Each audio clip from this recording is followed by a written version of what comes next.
Donc, je suis Stéphane Jaillet, ingénieur de recherche au CNRS, au laboratoire Editem à Chambéry. Et je m'occupe plus particulièrement de documentation 3D appliquée à des milieux complexes, difficiles, en particulier les grottes ou les milieux souterrains. Et c'est dans ce cadre-là qu'on essaye, dans cette stratégie de documentation des milieux souterrains, d'utiliser des outils modernes et variés que sont la lasergrammétrie, mais maintenant désormais la photogrammétrie et notamment le recours à l'usage des drones.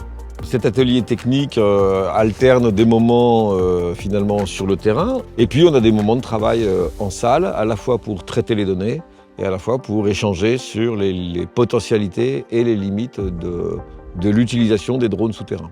Sur cet atelier, on essaye de travailler trois axes thématiques essentiels. Le premier axe, c'est la question du pilotage en milieu contraint, en absence de GPS et en conditions lumineuses faibles. Le deuxième axe, c'est la question donc de l'imagerie 3D, comment on récupère et on capte des photos pour servir les intérêts de la production de modèles 3D. Et le troisième axe, c'est plutôt un axe de réflexion sur les besoins, les perspectives futures et identifier les enjeux à la fois en termes de protection pour les personnes, mais aussi de protection des cavités souterraines, en utilisant les drones pour justement être un moyen complémentaire dans l'investigation des milieux souterrains.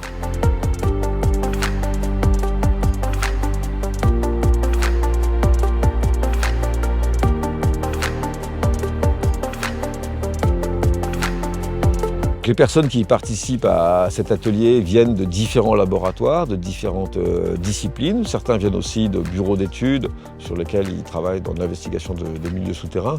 Donc on a globalement des gens qui viennent plutôt du domaine des géosciences, géographes, géologues, géomorphologues, et d'autres qui viennent plutôt du domaine effectivement archéologues et qui vont avoir une sensibilité particulière sur l'investigation de milieux souterrains. Je suis ingénieure d'études au CNRS. Je suis plutôt spécialisée en sciences de l'information géographique. Je me suis positionnée pour voir comment effectivement on pouvait emmener les drones sous terre et capter de l'imagerie, là où par exemple les lidars ne pourraient pas aller. C'est un lieu d'échange, je pense que c'est des questionnements que individuellement on est plusieurs à avoir pu se poser. Je suis informaticienne et je travaille au laboratoire d'astrophysique de Bordeaux. Donc là, actuellement, on travaille sur un drone qu'on a baptisé DroneScat, donc pour fabriquer finalement un radar embarqué sur drone. C'est vraiment très très bien de rencontrer tous ces gens-là qui ont des problématiques différentes, mais peut-être finalement avec la production d'un projet qui sera commun. Je suis tectonicienne, je travaille sur les failles actives qui produisent des séismes qui déforment la surface de la Terre. L'atelier et la mise en réseau en direct sur le terrain pratique pour tester nos compétences, elle est idéale.